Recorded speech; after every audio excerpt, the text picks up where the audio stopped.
Hi,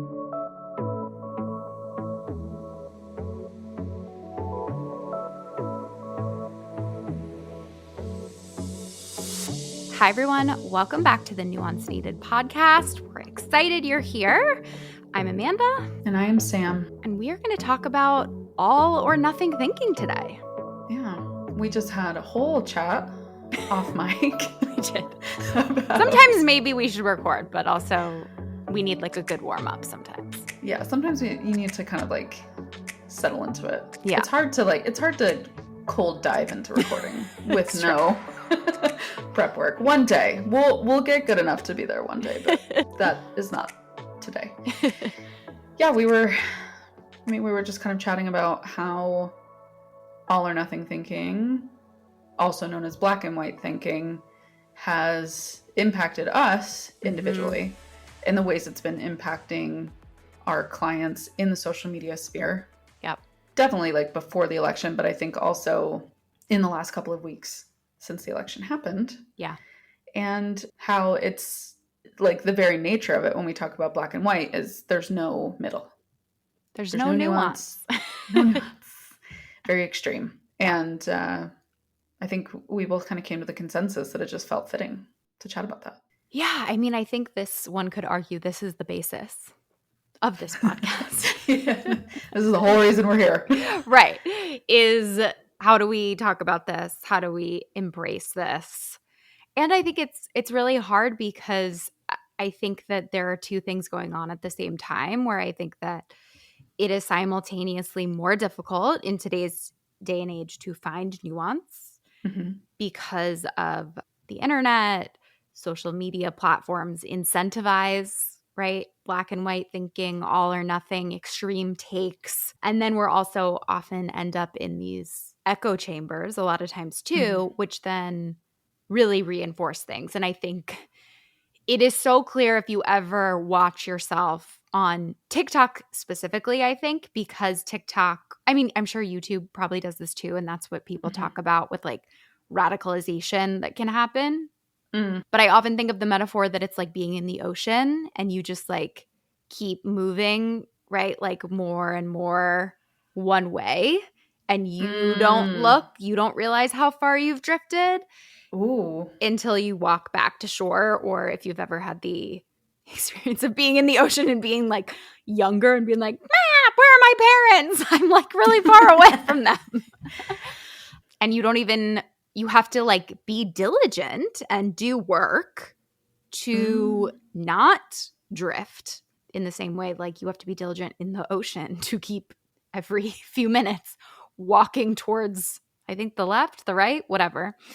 The way that you're not, that you're being pushed away to kind of stay in the middle. And I think it's interesting with TikTok specifically, because before we got on, I was just talking about how, right, if you pause, it's not even if you like it or you comment it. It's like, it's really if you pause on a video too long. It assumes you want more of it. Yeah. And your algorithm can just change so quickly. And I really wanted to stay on Wicked TikTok. And I ended up not there, and climate change and all of these like watching people spiral. I think we were saying even as therapists who are trained in this, we fall into this, and it's hard. You have to be diligent about it. Two thoughts right off the bat. Number one, the ocean one is my worst fear. If I got swept out to sea, I don't know. I can't even entertain that thought. Total side note too. Did you see the Obamas released a new documentary about the ocean? No. Yeah. It's called Our Oceans. Barack narrates it, and they open with a scene of the diver was underneath the whales shooting up towards the surface. Wow. And I would die. If I found myself under a whale, I would just cease to exist because my brain would absolutely collapse. I have that fear of like big things. Have you heard it? Like there's like a term of that? I know that sounds... Should we Google this? Fear it's of real. Big like huge things. Like if you stand at the bottom of like a sky... Megalophobia. Yes. I also have the one about like if there's like little holes close together. Oh, I do have that. If you've ever Googled smallpox, it makes me want to No. die. No. No. Oh, great. Now I just had it. The vision just came to my brain. I'm Okay. sorry. Think of being under a whale. That's more calming than to think. Okay. Oh my God. We're Okay. okay. Okay. What were you going to say? Everyone's okay. Anyway, with that detour, there was a reason. All of that to say, like, it is incredibly powerful because I think that is what is happening emotionally. Mm-hmm. Like, and I think for me personally, when I think of the way you described it, and I think of, like engaging with my algorithm the way I do, I'm kind of like you. The past little bit, mine's been The Great British Baking Show, Wicked. Mm-hmm. Absolutely. We're holding space for you today. Yes. Niche. We're holding space for the lyrics of Defying Gravity, if you are too. We're holding space for you holding space. I'm holding your finger. I'm going to hold your finger. Did you see that in the interview where she's like, yeah. Anyway.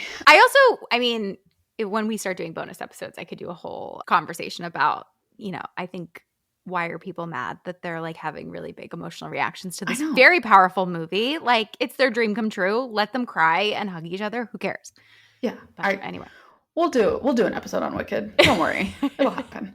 But yeah, like this idea of, for me, being like a political junkie and a bit of a history nerd, there are a couple of like history accounts that I follow that just give different facts on things or talk about things, or I follow like a couple of museums or whatever. And it's interesting how that so easily like will slip into like the political and then the extreme, and then like I feel like I'll enter into my own little bubble, which is what your algorithm is. It's a bubble of perception. And even, and this is what we were talking about off mic as well, which is for us who have the schooling, have the education, the clinical experience, the wherewithal, and we are literally, we have the concept of nuance drilled into our brain. Yes. In our programs and in school, and to literally be holding space for multiple truths, and to not lean too much into one or the other when we're with our clients, and to introduce like multiple trains of thinking, right? Like this is our professional work. And then I find myself very easily slipping into these like negative doom scrolls of like, everything's hopeless, everything's bad, it's all burning down, everything's catastrophe, blah, blah, blah, blah, blah. So I think if you're listening to this and you've caught yourself doing that, you're a normal human being that has been given access to something that we were not evolved enough yet to manage at the way it was given to us. Like your brain is not built to intake the amount of information that we are currently intaking every day. Yes. I was thinking the other day too, like I feel like my memory for things I've read or learned has gotten worse. And I think it is because like your retention. Yeah, because I can just Google anything and I can read all these the amount of articles and things and stuff that I like read or learn about that don't stick. And I was realizing this when I've like re-Googled the same thing multiple times. Is like, oh, this isn't sticking because I'm reading so much and learning so much. I'm like not retaining it.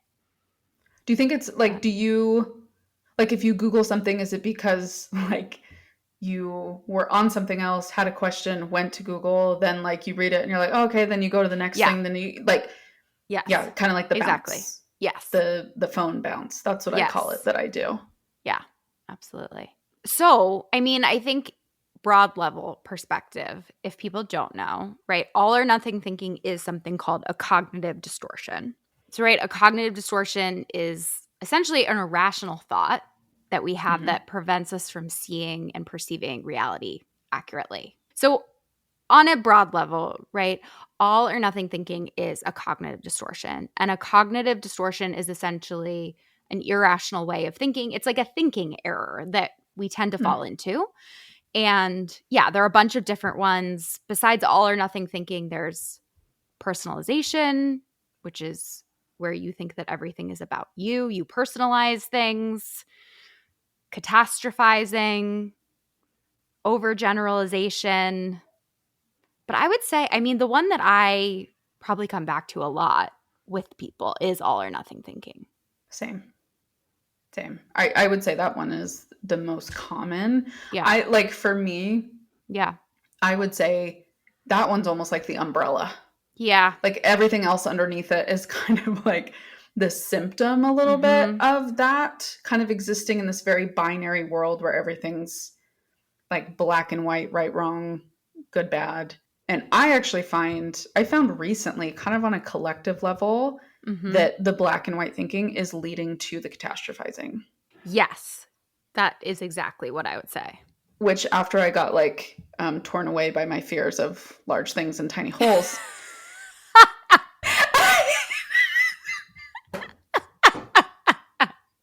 take that as you will. Anyway, what I was getting to with that was with like the algorithm rewards black and white thinking, like we said. It rewards extreme takes, it rewards extreme interpretations. And so now there are, Gen Z, I think we could use as an example. There's entire generations now being raised on black and white thinking. Yeah. And the issue with that is when we're talking about nuance in this situation, nuance is kind of the critical thinking piece. Yeah. Nuance is the ability to hold space for complexity and not only challenge what we're seeing, but challenge the way we are interpreting it. Yeah. Right? So like, for example, if you see a post that causes you really profound distress, like you feel your heart rate increase, you start to feel like your thoughts are spinning, any sort of like the typical anxious physical and emotional responses that you would have, you start to engage with that. That means you've engaged with something that is very binary, very black and white, very extreme. That is such a good way to put it, Sam, because I often spiral about climate change and having a child. Yeah. And I think that's such a good point because it is easy sometimes to be like, I'm spiraling because this is happening, because I learned something new. Rather than my initial thought is rarely I'm spiraling because this is like, I don't even want to say blown out of proportion because please, I'm scared of climate change and we believe very much climate change is real. Yes, we are pro climate change. But right, because I think even in this critical thinking that we're having this conversation about too is the critical thinking piece is not everything happens at once. Right? Like climate change is real, temperatures are rising, oceans are rising, ice is melting.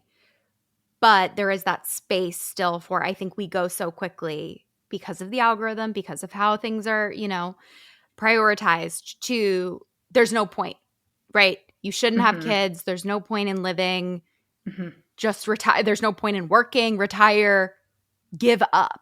And everything that means nothing. Yeah. And that is like extremely overwhelming, obviously. And it leads to that fatalism. Yeah. And this idea that everything means nothing, so why try, why bother? Like, none of my dreams matter. None of the things I want are going to happen. Like, if you find yourself engaging with content that is causing you to feel that way, abort immediately. Yeah. And take a deep breath and challenge where this is coming from. Like, challenge it within yourself and say, what proof do I have that I need to be immediately fearful of where my catastrophic black and white thoughts have taken me? Yeah. Right? And like, to challenge yourself is not meaning that you are in denial of reality. That was going to be my question is because I think a lot of us feel that way. Yes. Yeah. Or you're not paying attention, right? Right. Yeah. You're not being informed because you don't know everything all the time as it happens. that's just not fair to Yeah. you as a person. So, yeah, I think to pause and be reflective of what you are consuming Mm-hmm. is to be an informed consumer. Mm. To spend time identifying, I think if we're going to keep talking about this from like a social media algorithmic level, you look at it as who are content creators that I follow that help me feel calm, Mm. right? Calm and informed, Yeah. because it is possible to be those things simultaneously. Yeah. Of course, sometimes you hear things that you don't like or difficult to hear or it feels a little bit overwhelming, right? Mm-hmm. But if someone is telling you things that causes all of those negative emotions to continue to snowball and build and they don't give you any exit ramp, Yeah. they are benefiting from you feeling that way Mm-hmm. because it keeps you on the platform, it keeps you engaged, because that thing, their content, now has your amygdala in your brain thinking this is the only thing that has the answers. Yeah. And it wants to continue being fed because external soothing is never going to be enough, Mm. no matter what you do. So I think to pause and be reflective of why we're feeling the way we're feeling is not Mm-hmm. a denial of reality, Yeah. because you are never going to do anything effective or impactful when it's coming from a panicked, terrorized, angry space. Yeah. That's just reactivity and breeds shame. And I think there is this level of, and I've had to check myself a lot lately, of I think there's this level of us feeling like we're doing something when we are just doom scrolling and panicking. And right, we think we're being informed, we Right. think we're learning. Right. And I've really had to try to check myself on, is this actually helpful? Am I actually learning? Am I actually retaining Mm, this? Am I actually being informed? And I've had to really try to like mute and cut down even just the amount of news accounts I follow, because I yeah. realized, especially with how Instagram has changed their algorithm to they can re-push out things that the news already broke on like multiple days ago. Right. So you can like re-get the same news over and over and over again. And I've really had to try to be like, I think the best way for me to consume news and information is on Substack, is by independently subscribing to things, is on podcasts, rather than getting just the same drip and hit of news a lot of times without context, because that's the nature of Instagram, Right. right? Or TikTok, and really trying to check myself. And I've, for the first time, just, which is funny because I feel like this is something I recommend to people all the time. But we're living proof of implementation taking time.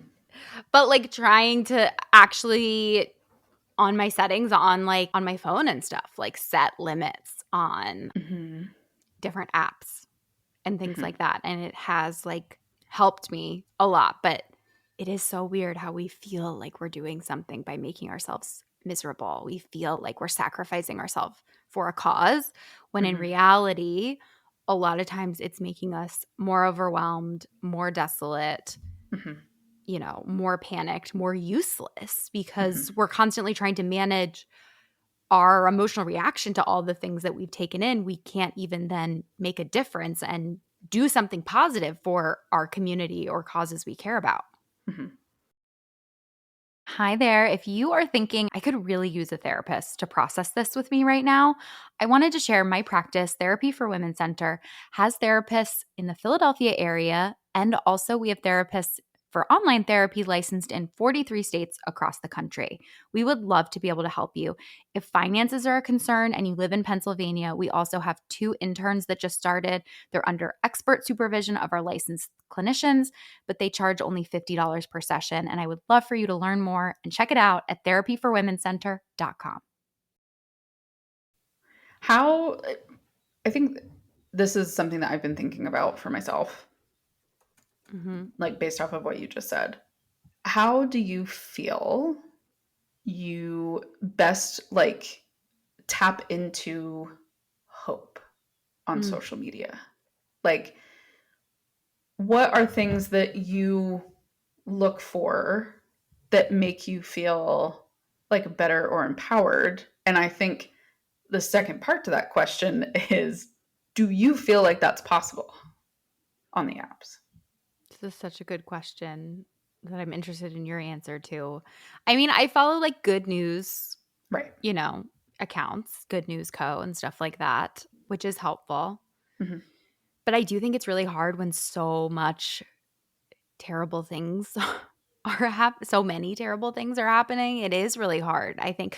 I mean, I don't know if it's hope that have been tapping into, but I do think it's possible to tap into joy on Mm, social mm, media. mm-hmm. I've gotten a lot of joy from watching previews for Wicked over and over again Yes.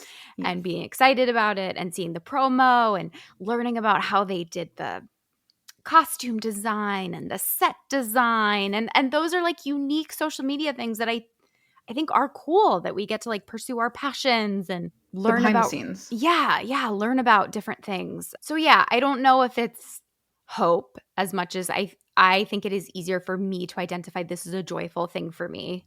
And I'm gonna there's a girl named like Eli who's on TikTok who is like she has like a Broadway 101 Ooh. TikTok series where she talks all about like Broadway things, which I'm I grew up going to Broadway plays. I love musicals, but I am by no means an actress or have any experience with it.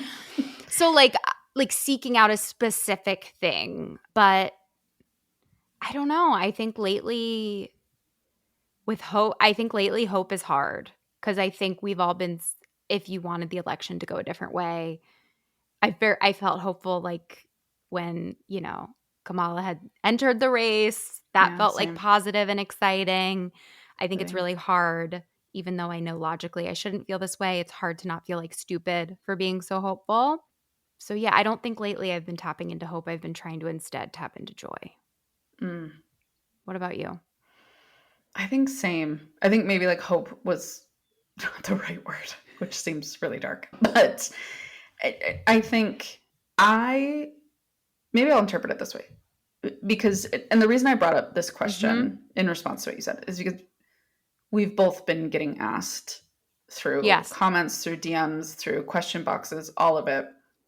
How do we, people have been like, how do I stay hopeful? How do I fight through this? How do I find purpose? How do I find meaning, right? With this particular era that we're in. Mhm. And I think my response to what you said, kind of leaning into this idea of joy, I've absolutely started to use social media to lean into my interests. Mhm. I watch Taylor Swift videos. I Yeah, I was cry at going the to thought say of, Eras tour, right? yeah, Gives the me end so of much joy. eras. I've let myself dabble in clowning again. Like, I don't think we're getting Debutation, but prove me wrong on December 8th, Tay Tay. Yeah, like I look at holiday baking accounts. Mm. I watch my favorite English countryside influencers, Mhm. and figure out how I can live in the Cotswolds full time. Like there's interests that I've leaned into. My new place, like different ideas for Mhm. design and inspiration and all of that. And I think it's felt more meaningful to me when I see it more as like a search engine Mm. as opposed to an information hydrant. Yeah. I think that flip in the last couple of weeks has been helpful for me, as it's not a thing that I have to engage with. It's a tool that I can engage with if I Mhm. choose. Mhm. And then, so I think for me, that reframe has helped make it more manageable. Yeah. But then in terms of the hope, I think I've been looking for hope in my own life. Yeah. Like, I think with, I just moved across the country. I'm in a new place. You know, we're getting this podcast up off the Mhm. ground. I'm going to be doing more master classes and group coaching in the new Mhm. year. And so in my personal life, finding ways to tap into meaning and hope and drive Mhm. and doing what I can do Mhm. day to day to make the world a little bit of a better place. Mhm. So I don't know if that. I think that's a really good point. I really like what you said about, right? I kind of thought of, using social media in an active way instead of a Yeah. passive way of Mm. what do you want to Hmm. feed me today? Yeah. Algorithm. What Right. garbage are you going to shove Yeah. down Like my instead throat? being Yeah. like, I want to see baking videos or whatever. So I really like that flip. And I think that's crazy that I didn't even think about how we could have hope. Like this sounds so stupid, but like we can have Hmm. hope in our own life even if we don't have hope right now Yeah. for the country Yeah. temporarily. I think we can have hope Yeah. long term for it. We can have hope Hmm. for certain causes, things like that. And I think that's why we do have to like Hmm. get more Yeah. local Community. into yeah, because change can happen more like we actually can impact Hmm. more easily smaller Hmm. change in our life, which is Hmm. great and is a way to tap into hope. Like we have more power than we think if we're, looking at it Yeah. from a smaller scale. So yeah, I think what's interesting too is I did a podcast on like how to cultivate, nuance on my podcast Hmm. like over a year ago. And I spent a lot of time talking about like look at different people's perspectives and stuff like that. And I still like believe that's valid and good. And I think in this Mm. tender time, that's like not coming to my mind as like a Mm. suggestion just because I think it's really hard with I think I don't know. I was on Substack the other day and I was watching people have conversations, in someone's post that they did and I think it is just so hard to have nuanced conversations with people that you Hmm. do not know and Hmm. have no connection to on the internet. And I think yes, we can try more. And I think it's great that people are more committed to thoughtful discussion and disagreement. And I think some of Hmm. that has eroded. But I also wonder sometimes biologically if we are expecting. I used to come from the perspective of if everyone was more mindful and engaged more mindfully with more nuance on social media, we could really change social media. And I think it is really hard to have difficult conversations when you don't know someone, you don't have like the context Hmm. really matters, right? Of someone having a conversation. And I think that's what makes thoughtful disagreement really hard online too. Well, and I think what's hard is like, it's one thing to disagree on, like, for example, they just announced like the top pop star of the 21st century to date, Oh, yeah, who was it? I know Taylor was number 2. Beyonce. Oh, okay. We could disagree on that though, right? Like, you could Mhm. have a disagreement of like, oh, Taylor should be number one, and go like, oh, why? Oh, interesting. I think Beyonce, right? That is like low Right. stakes. For some people, Yeah. no. We could have a whole conversation about that. But like in terms of fandom, but I think those are like low stakes conversations that like you can have Yeah. to discuss political issues and Yeah. differences of opinion. I know what sometimes feels difficult for me is like, well, if you want to argue about climate change, let's argue about strategies to deal with it, not if Yes. it's real Yes. or not. Right? Same thing with Right. like if you want to talk about policy that would best protect and enshrine people's access to rights, sure. Let's not debate the right itself. Like the Yeah. expansion and protection of rights to people is a good thing that will always Yeah. bring forth good in the world. And Yeah. to remove rights and protections from people will only Yeah. lead to further harm. So I think I want to say, Yeah. like, I too want more thoughtful discussion. And I'm like right there with you Mhm. in like seeing that a little bit more on like Substack because I think Mhm. it is less contentious. I Mhm. think it's more like literary over there because it is a bunch Yes. of Yeah. writers and all of that. So I think, you know, the whole point of language arts is critical thinking and challenging ideas Mhm. and being introduced to new ideas. So I think it makes sense to me that Substack is a little bit more of a safe place to do that. Mhm.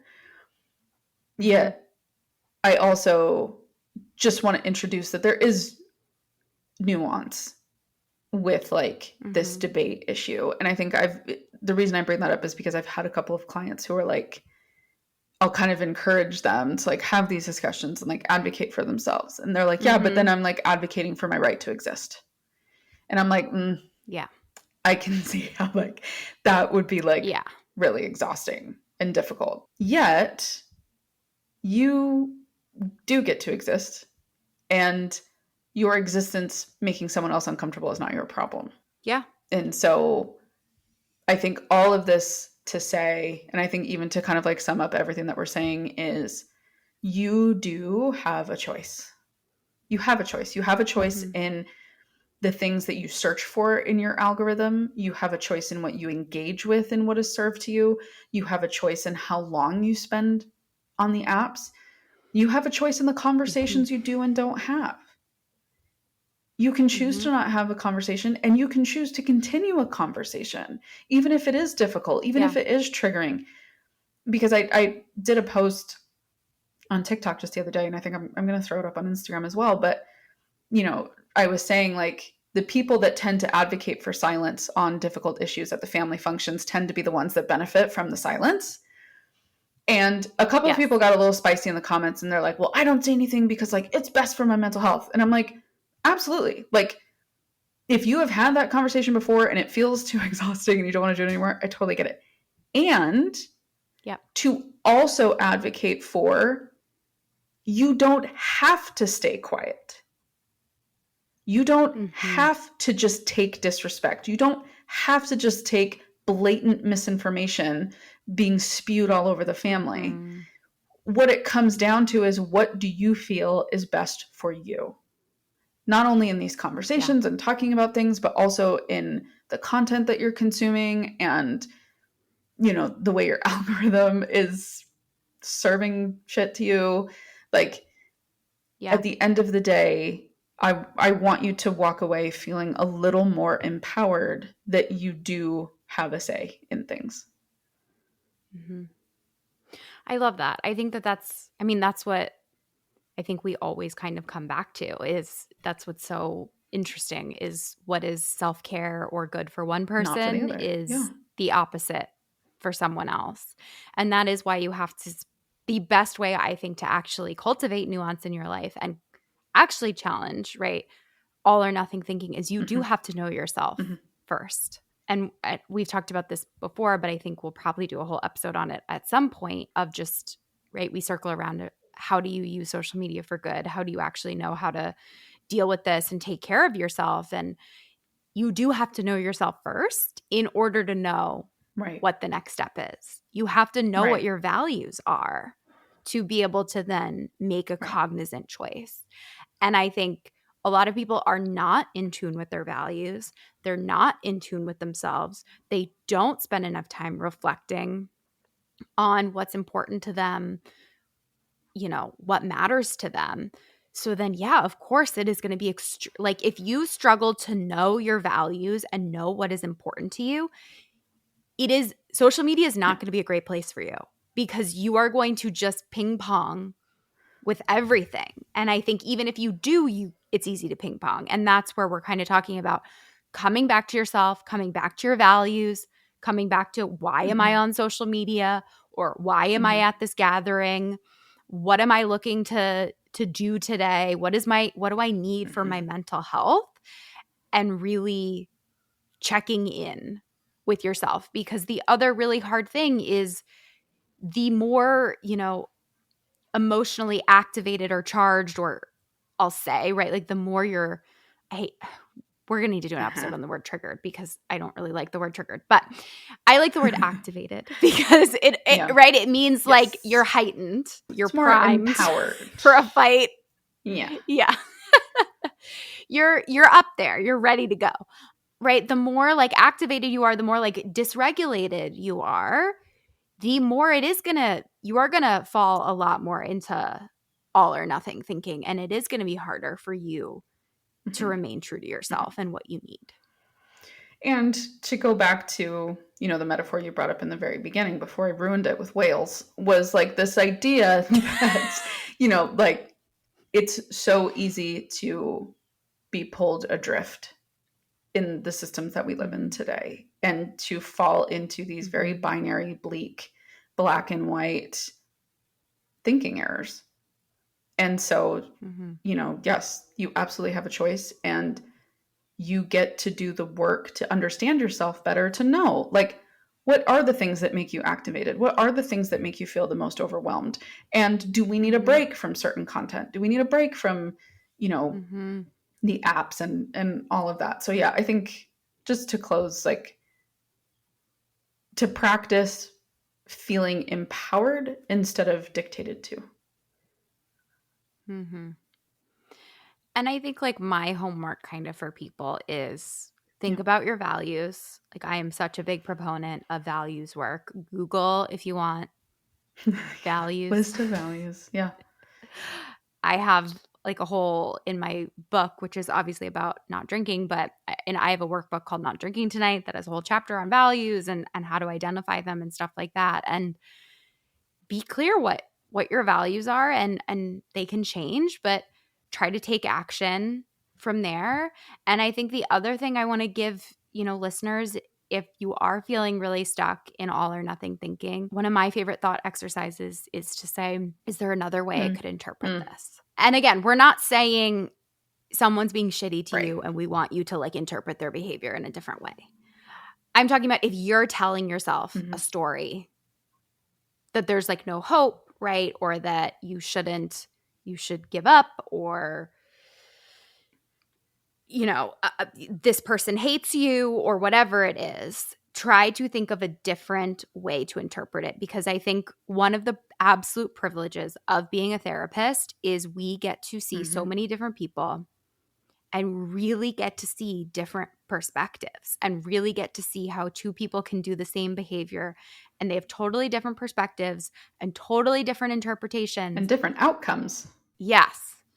And some of my favorite work with people is when someone's saying like, this person did this and I'm like so mad about it and they're, being so shitty.